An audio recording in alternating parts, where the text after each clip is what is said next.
Good afternoon, everyone. My name is Ted Clement, Executive Director of Save Mount Diablo. Welcome to our Nature Heals and Inspires Zoom series.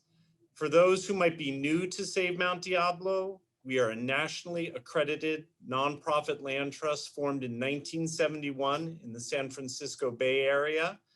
We have a mission to protect the important open space lands associated with Mount Diablo and the mountain's connection to its sustaining Diablo range.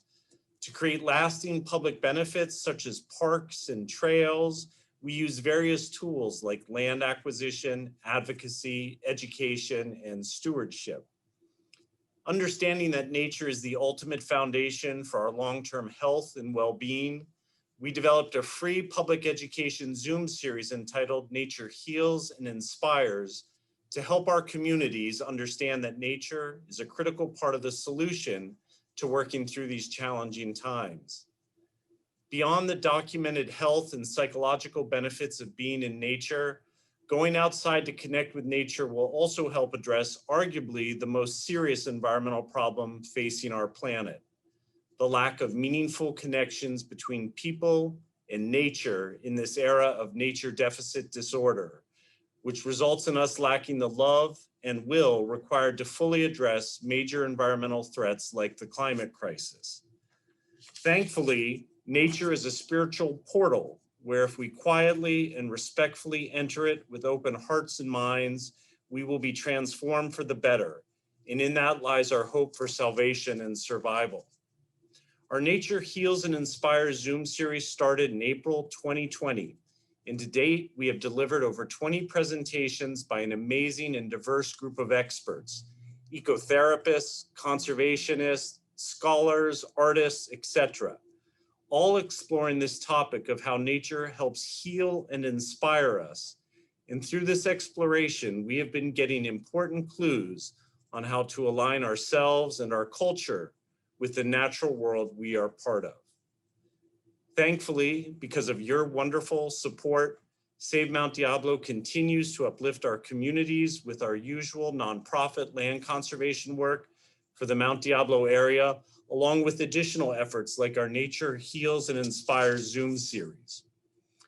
Today, we have a special gift of gratitude and inspiration for you, our supporters. Laura Cunningham's Nature Heals and Inspires presentation, A State of Change, Forgotten Landscapes of California.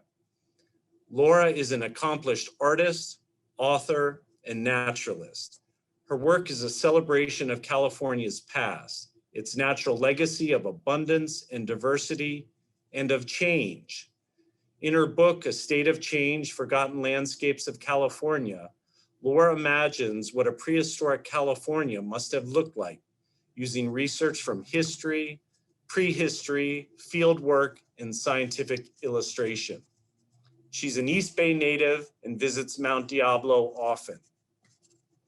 Together with your wonderful support, which we are most thankful for, Save Mount Diablo will continue to do great things to protect the ultimate foundation for our long-term health and well-being, nature.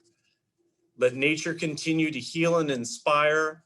Laura, thank you for your good work and for doing this very nice gift of gratitude and inspiration for our supporters. Enjoy, everyone. Yeah, thank you, Ted. Thank you, everyone. All right, I'm going to start my PowerPoint presentation here. So give me a minute. There we go. And forgive me, everyone, my rural satellite internet has a delay, so sometimes my voice won't match the slide, but I'll try to go a little slower here.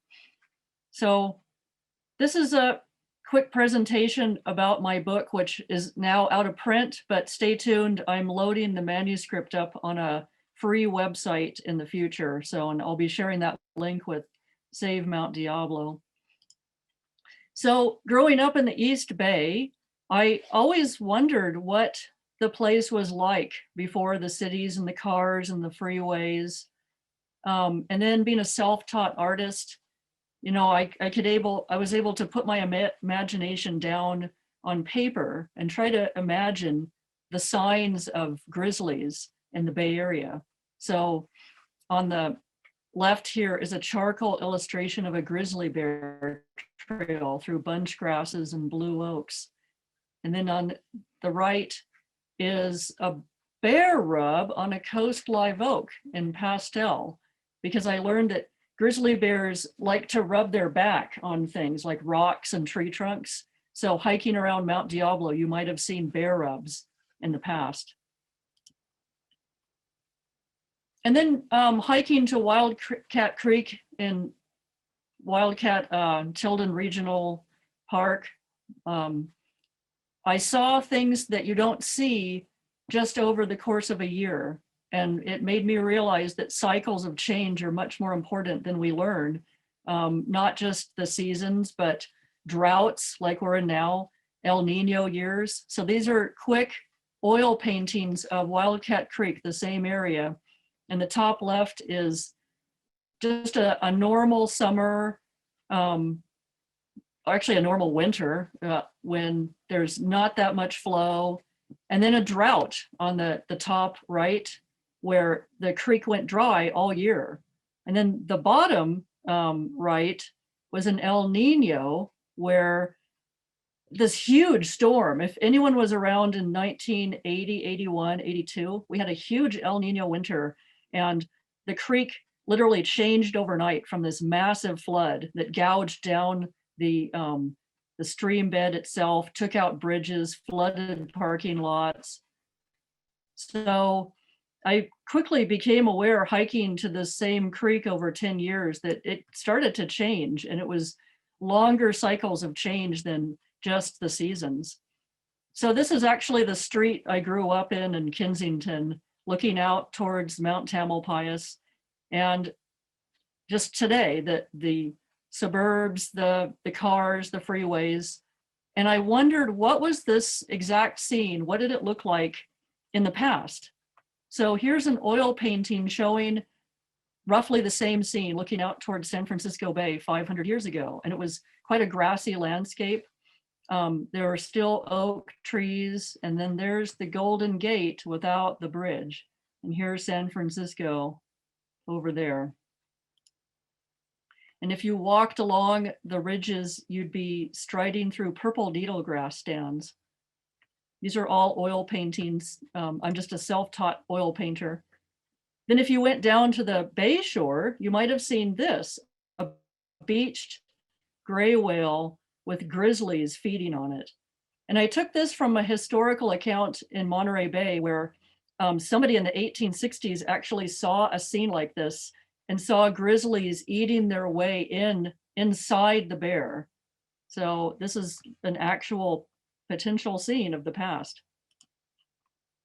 Here's San Francisco looking actually eastwards. You can almost see Mount Diablo way in the distance through those skyscrapers, and that's looking down towards Market Street downtown. And I had to admit, this was more difficult to try to imagine. What did this look like, this scene in the past? And walking along O'Farrell Street one day, they were doing road work and tearing up the road. And I noticed underneath the present highway, the road was sand, because a lot of San Francisco was sand hills, sand dunes. And then here was some ancient other road 150 years ago made of brick that they just built on top of them. So clues like that led me to reconstruct that same view looking eastward. And there's Mount Diablo in the distance. These are the hills overlooking downtown San Francisco. And it was a coastal prairie with elk. Now, recently they were redoing Moscone Center and discovered a Native American village site. And I was commissioned to do a painting of what this might look like, working with the archaeologists. So again, this is downtown San Francisco, hundreds of years ago. There's Mission Bay, and here are the sand dunes. So it's just really quite a different appearance from today's city.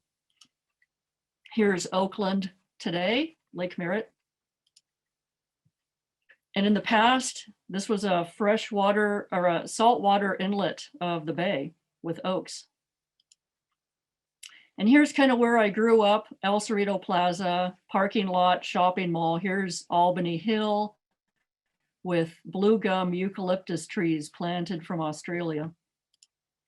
And another clue that helped inform my paintings are these amazing hand-drawn maps from the Mexican land grant era that they didn't have fences back then. This was 1830. So they drew these pretty detailed maps of here's the bay, here's Albany Hill, and it shows creeks right next to Albany Hill. Here's the Coast Range. So these were really informative to try to picture the past. So here's that same parking lot with grizzlies, coastal prairie, and there's Albany Hill, full of grasses and oaks on the edge. So what I would do is go around California and take pictures like this is the Mission at Santa Barbara, and then try to do a painting of the exact same scene with the same mountains in the background. So it was an oak savanna when the missionaries first arrived there. And then going into the Central Valley, here's near Fresno, the San Joaquin River today, and the Friant Dam. And this is quite a different scene from what I researched the past would be. The big mighty San Joaquin River full of salmon going far into the Sierras to spawn. Down in Southern California, this is San Fernando Valley today, just north of Hollywood. And I could hike up into these hills and find remnant native habitats and plants just to give a impression of what the area might look like in the past. So here's my oil painting of the same region in the past, and the area was full of gigantic grizzly bears. So some of the techniques I've used over the decades, because this is decades of work, field sketches, taking my oil painting kit out, library research, a lot of online research now, old photos and paintings, and historic accounts and maps, all very helpful. And then one of my other favorite methods, this is my sister and I roaming around the East Bay, is looking for clues in your own backyard. And here's a creek that still flows through the city area in the same place. And some of these even still have native fish surviving in them. And then we found a native bunch grass in this sidewalk empty lot area, purple needlegrass, still hanging on. So what I would do is first gather all of this evidence and research, and then try to picture something in pencil on paper where I could make corrections. And in this case, this was an illustration of a Miwok village on the North Delta, Sacramento River, and it was a commission for Bay Nature magazine. So they had an archaeologist, and I was able to send this to the archaeologist, and he said, we'll change the architecture of the Miwok village. They had different types of, not just the earth mounds, but they had, you know, the tule huts too. So I was able to make changes and then apply some color pencil in this case. So I talk about some of the more, you know, the charismatic megafauna, if you will, that inhabited California. And of course, the grizzly stands out as, you know, it's hard to even picture hiking in Mount Diablo or that the area of, you know, where I grew up with these massive, giant, apparently very common grizzly bears. So here, this is actually the Diablo Range, just south of Mount Diablo, and a grizzly roaming through needlegrass stands and blue oak savannas. So to get a feel for what this was like hiking with grizzlies, I went to Yellowstone National Park and just spent 2 weeks in the fall, came back at the next spring in the 1990s and just camped and found a group of fellow bear watchers, and we all just kind of parked on the side of the roads with binoculars and spotting scopes and watched bears at a great distance. So it felt pretty safe. We weren't even hiking. We were just right next to the cars, but we were able to see a lot of behavior. I mean, there was mothers with cubs looking at a coyote going by, big male grizzlies walking by. So it was very helpful to picture California's past, seeing these big Yellowstone wild grizzlies. Here's a pen and ink of a California grizzly in purple needlegrass.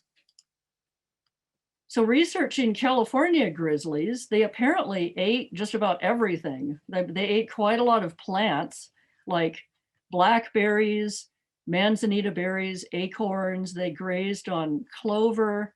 They dug up wild onion bulbs with their long claws. Their long claws were actually not for predation, but more for digging. They were quite the diggers, and they dug up ground squirrels, gophers, rodents. But they were also strong and powerful enough to take down a bull elk, which is almost the size of a horse.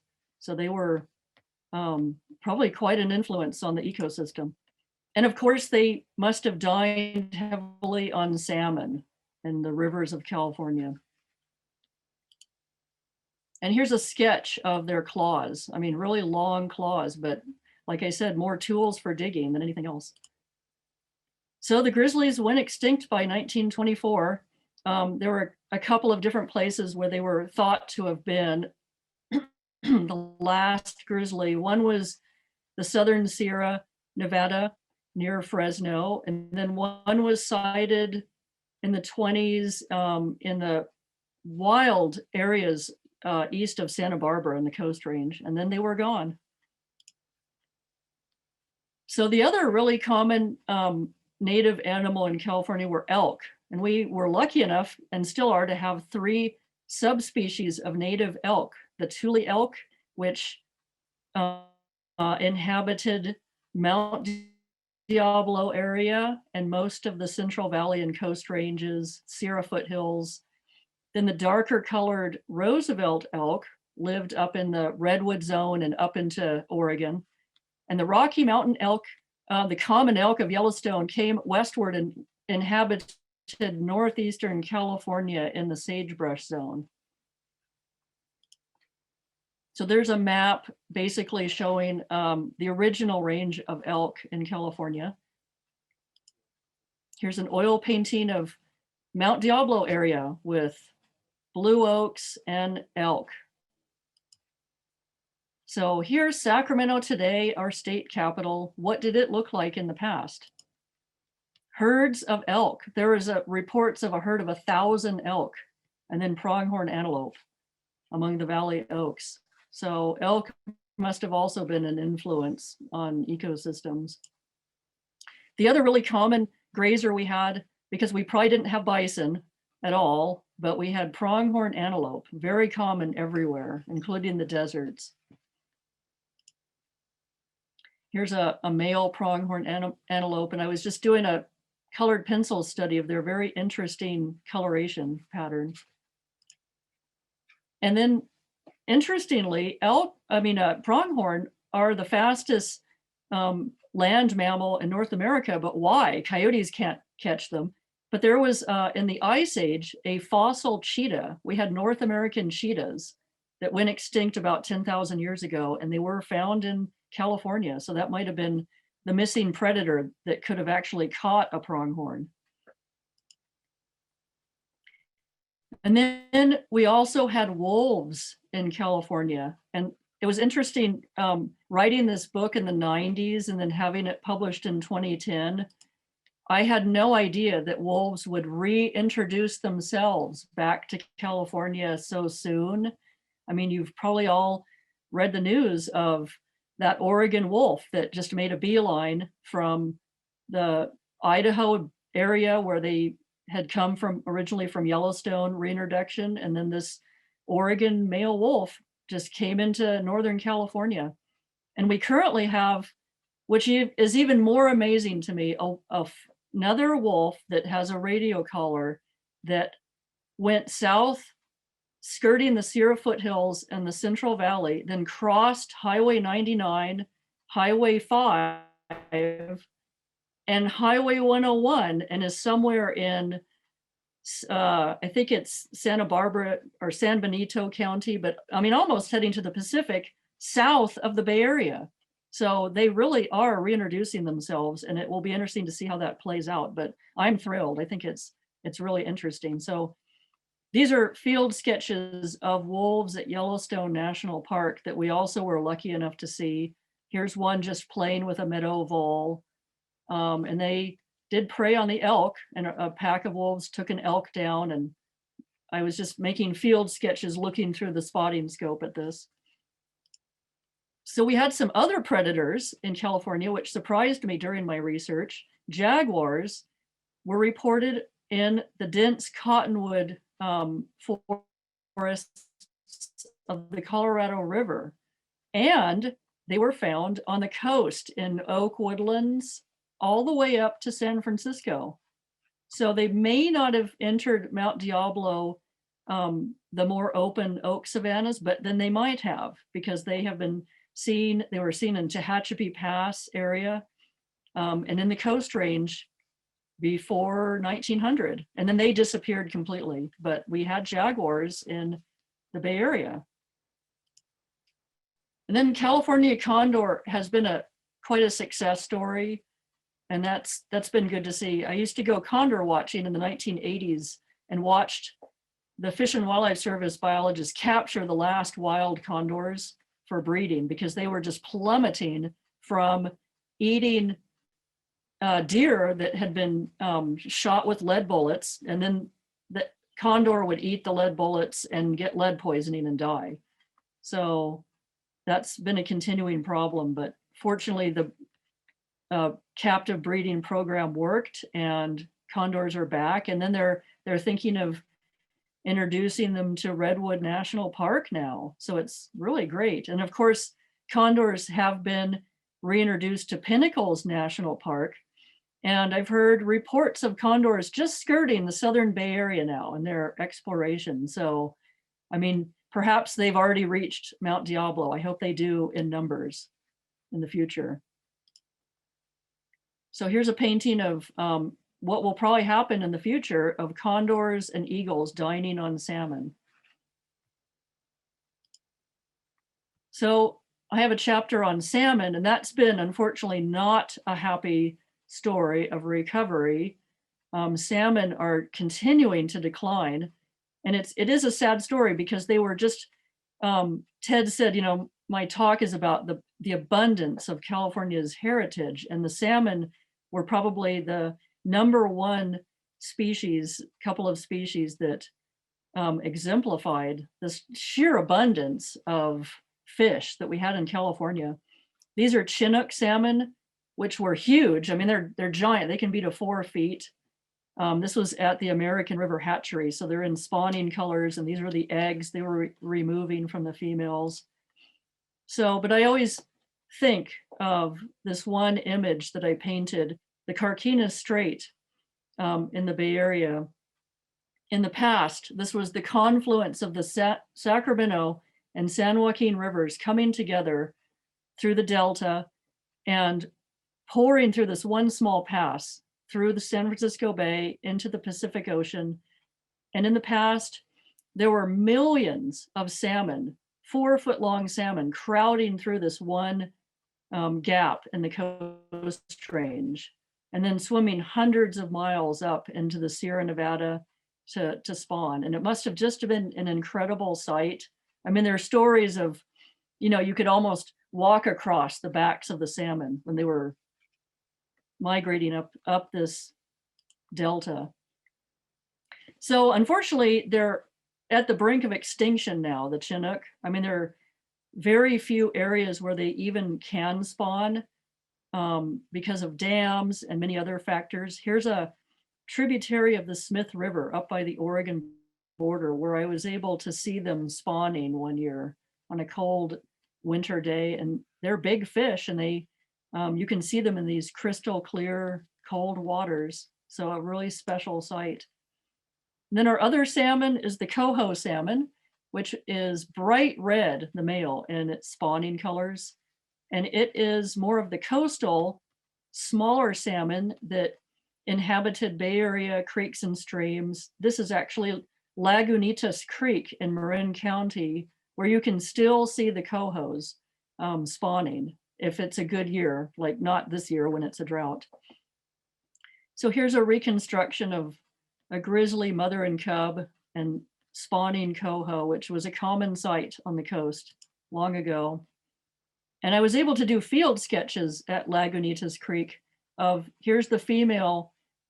She uses her tail to make what's called a redd, and it's just like a nest in the gravel, and she lays her eggs there.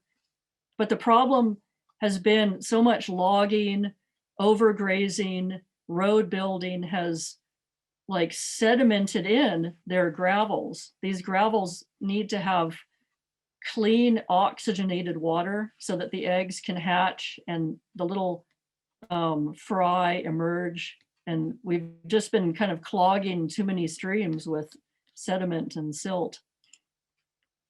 And all the trout salmon need a lot of cover to hide from predators. So here's a block diagram showing that.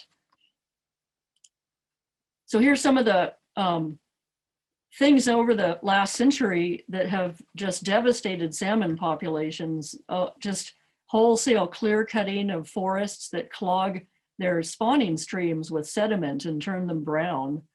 Road building that's not proper can really pour more sediment and silt into streams. Overgrazing by cattle that lowers the water table and causes stream bank alteration. I mean, here's a picture of a really badly grazed creek. It's actually in Point Reyes National Seashore, and they're trying to repair this, but this is critical habitat for coho salmon. And you can see that the banks are just tumbling in. And so this is an ongoing problem, unfortunately, for salmon. And here's a steelhead. But some of the ways we can repair this are, managing grazing in a better way. And I know actually Mount Diablo, I'm really impressed with it. I think the grazing management there is just right on. But allowing rainwater to seep into deep-rooted native perennial bunch grasses, well-managed forests, and not all the, whoops, my finger jumps across here, not all of this erosion and timber harvest that just fills in streams. So this is like an ongoing problem. But of course, dams has been the major problem. We just cut off salmon from their spawning streams. So then in the book, I talk about the major habitats of California, like oaks. And here's a painting of Ohlone women pounding acorns in a bedrock mortar. And you can still see this. This is a Mortar Rock Park in Berkeley, and it's now surrounded by houses, but you can actually still go see this. Here's a Sacramento River Valley Oak riparian area with, it's like a jungle in the summer with curtains of wild grape. And in the winter, before the age of dams and dikes and other just disturbances of streams and rivers, the snowmelt would pour out and then go over the banks of the rivers and flood over the valleys in the Sacramento Valley, San Joaquin Valley, and form these shallow lakes that would eventually dry up. But they poured just really nutritious sediment into the roots of these oaks, these valley oaks. So this is sort of a lost landscape that we don't see too often. And here's some, I'll go through these quick, just some block diagrams that didn't make it into the book. A lot of the book got edited out for size. So these will all be going into the website, which I hope to have up later this year.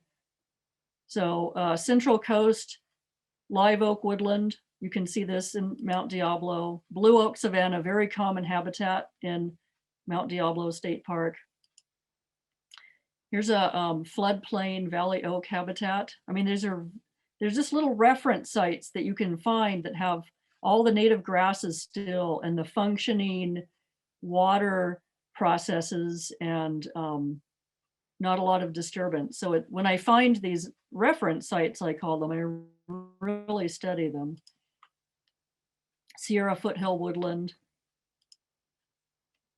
So the San Joaquin Valley today, here's another before and after. I mean, this is now, I took this picture in the 1990s when it was cotton fields, and that's changed since the book has been published. This is now almond orchards, and that has a whole other set of concerns for California, just the amount of water it takes to grow almonds.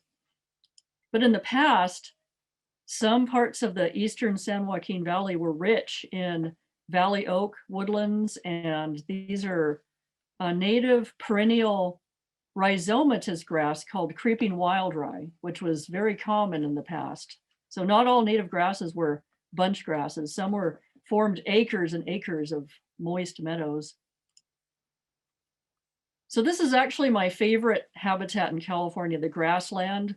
Why? Maybe because when I learned my house where I grew up in the East Bay was a grassland, it just got me really interested even as a kid. So I spent a lot of time learning how to key out grasses, and that was hard, but after 20 years, you finally begin to understand them. They're complex spikelets and flowers. And so when I had live audiences, and I kind of missed that, I would ask people, where do you think this picture is? This is an oil painting in the past in the Bay Area. And I'd get hands raised in the audiences, and most people couldn't tell, but this is Silicon Valley. So 500 years ago, Silicon Valley was, here's San Jose and Mountain View over there, but it was a vast network of marshes and sloughs in the South Bay. And the hills on the east side were, this is nodding needle grass and bluegrass. So nice bunch grasses on the hills around. Here's just some illustrations of the different bluegrasses. There's a red fescue. Here's Mount Diablo. This is actually a painting of Mount Diablo in the past with live oaks. There's a gray pine. And these are California oatgrass bunches, which is kind of an interesting native bunch grass, because in the book, it's one of the few errors that I have in the book. Like it was before I could correct it, the error got published, and it's only I can tell because it's a kind of a small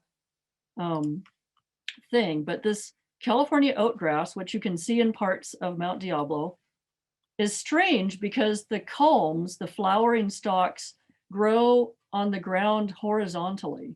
Most grasses grow up vertically. And I always wondered if this was perhaps a method where the bunch grasses hid their flowers from elk, grazing elk. So they were avoiding the elk grazers passing by. So in the book, however, the designer, as you can see right here in the upper right, turned my horizontal illustration vertically because she thought, well, that's how it should be. But even my writing is turned the wrong way. So I was given a PDF of the whole 360 odd page book, and before it was to be published, and I said, and Heidi told me, Laura, go through this PDF and just look for all the errors before it goes off to the printer. And so I spent a lot of time on the computer trying to find all the errors, and there were a couple, birds had been misidentified. And then I got to this page and I saw that error. So I quickly called up the publisher and said, could you get the designer to turn that illustration back to horizontal? And they said, nope, sorry, it's too late. It went off to the printer. So if you have an edition of this book, you'll see that little tiny error that probably only I care about. So here's an illustration of vernal pools and Mima mounds. I'm just going to go through this kind of quickly, but you just get to see some of the diversity of California grasslands that are very rare now. And I spent a lot of time making field sketches of when I found stands of native grasses, they were like my reference sites for the painting. So I'd do a lot of field sketching. So most of the book is based on field observation. And so I think it's just really important to get out there and hike and see what's on the ground. Here's an oil painting looking, again, west across the bay to the Golden Gate on a summer day with needlegrass bunches. Here's some sketches of wildflowers, including fillory, which is one of our common introduced European Mediterranean flowers. But here's possibly what parts of the Coast Range might have looked like, especially after burns, such as cultural burns by tribes. I mean, the areas, and you needed good rain too, not like this year, but there might have been just a patchwork quilt of different wildflowers. Here were some of the native grazers that were light on the land and probably had big migratory circuits through the Central Valley and into the Coast Range. And it was kind of fun to go out and find some of these native grasses and even something called biological soil crust, which is even harder to find. It's a combination of mushrooms, fungi, mosses, lichens, liverworts, and even algae that forms like a carbon sequestering layer in the soil. It's like a living soil. And they connect up with the roots of the native bunch grasses. This is a Pacific reed grass on the coast. And so it's like quite a remarkable living community that, I mean, you have to kind of get down on your belly to see it, but these are some of the amazing lichens and mosses that are in the fog drip belt in California. And here you can see, this is a undisturbed coastal prairie. It's like a miniature garden.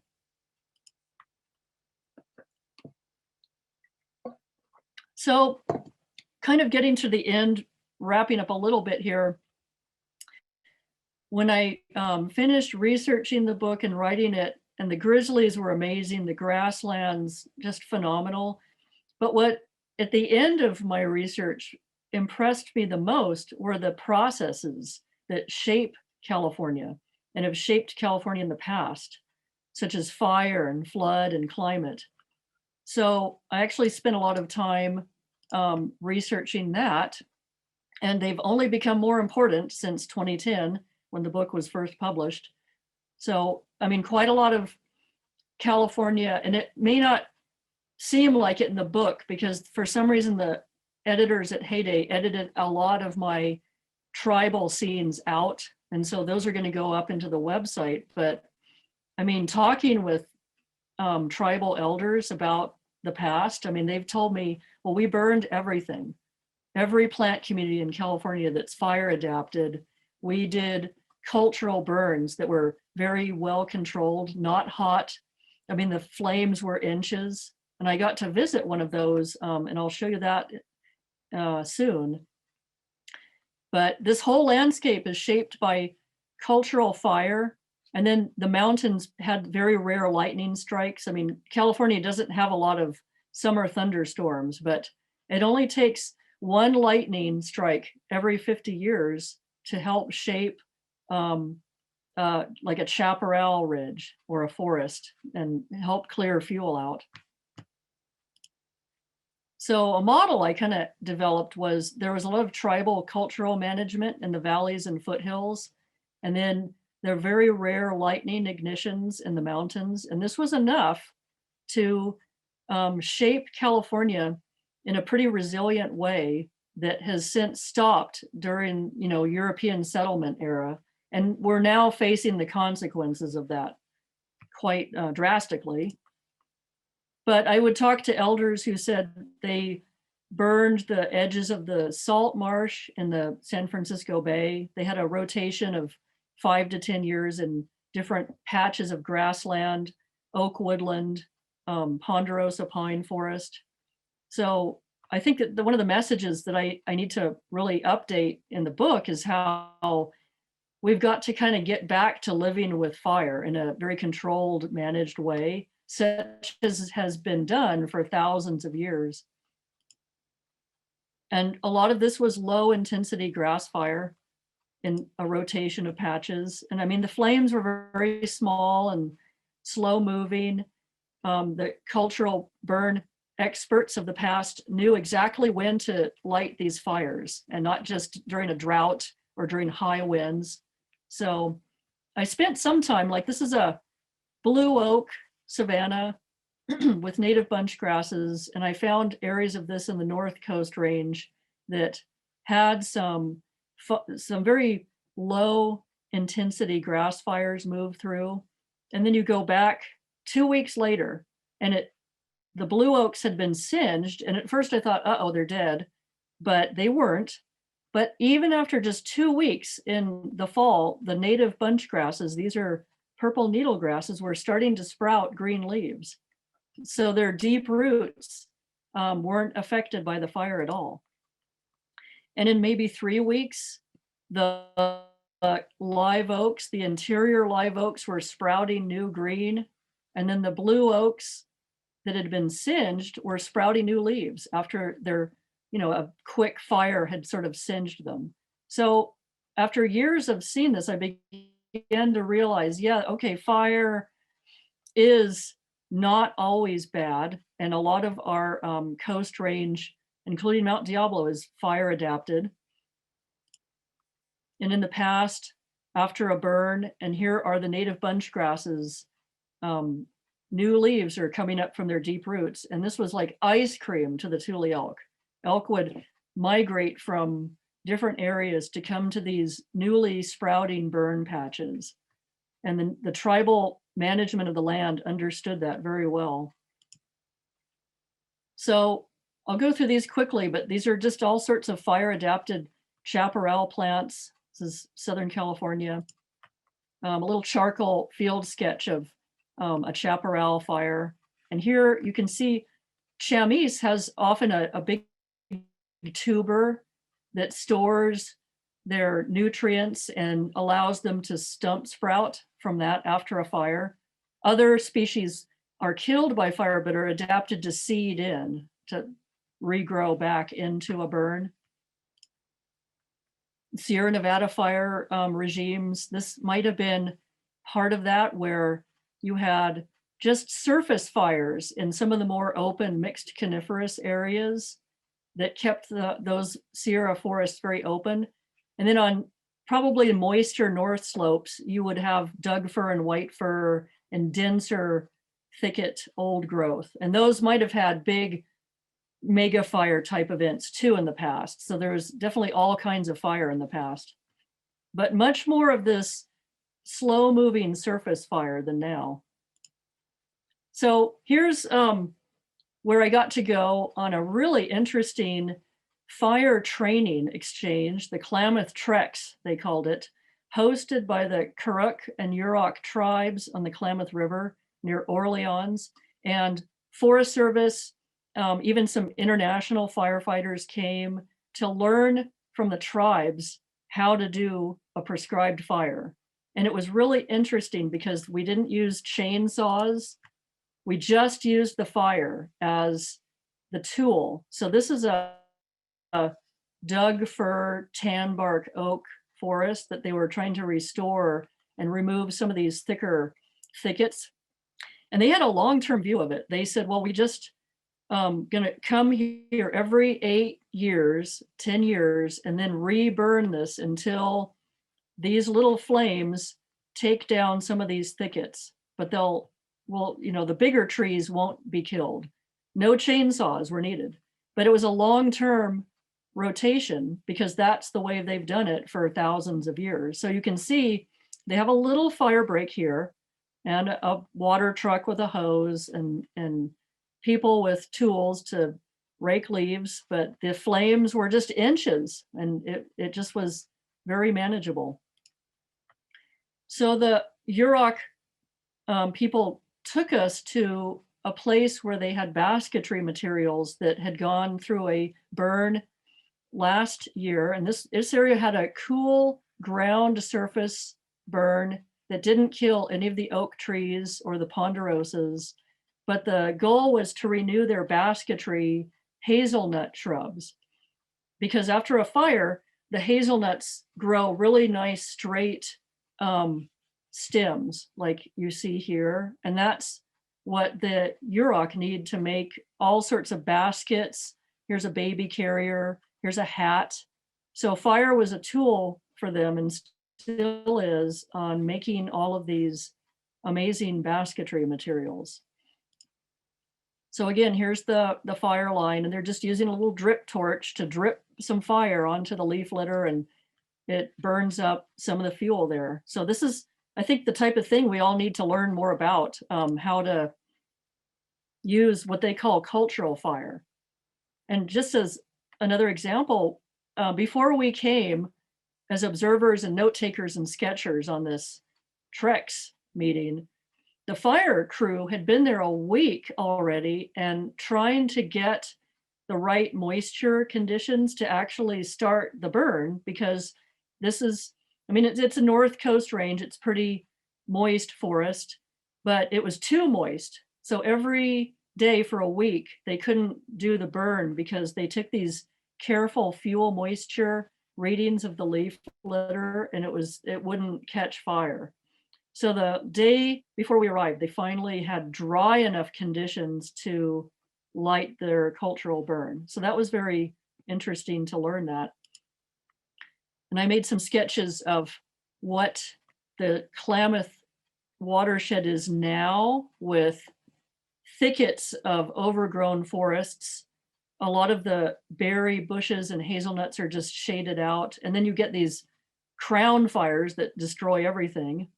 And they're trying to, and that's because of fire suppression. They said 1911, the Forest Service came in there and told the tribes, no more burning. That's illegal, what you're doing. So since 1911, forests have gotten out of their resilient fire adapted condition. So they're trying to bring it back to this, where you have an open sugar pines, bunch grasses between Doug firs and ponderosa, oak groves, and this just keep managing that in a rotation of cultural burn. So I think that's something we just have to maybe look at across more of California to avoid this. I was just happened to be driving east of the Sierras from where I live near Death Valley on September 5th, 2020. And I saw this gigantic, it looked like a bomb explosion, like an atomic bomb blast in an otherwise clear blue sky. And I couldn't figure out what this was for quite a while. It was, 50,000 foot tall cloud and full of gray ash. And then I realized after reading the news, it was the creek fire, like a couple of days after the creek fire in the Sierras had exploded. And so this was actually, I was seeing the pyrocumulus. It was such an intense fire that it created its own weather. And I've talked to some firefighters who were actually fighting this, and there were like electrical storms coming down in here. So, I mean, I'll end it here because this is pretty much the end. And I just want to say, here again, this is a scene of the past in the Southern Sierra foothills. This is gray pine, interior live oak. And this native woman for hundreds of years knew how to set a very well-planned cultural fire. And then she'd come back the next year and collect all the straight stems of the shrubs. There'd be more berry bushes and a lot less fuel. So, I mean, to wrap up the presentation, this is kind of the thing I'm gonna really update my book about, because since 2010, we're in the era of mega fires now. And so I don't see it getting too much better. So anyway, thank you for coming to the presentation.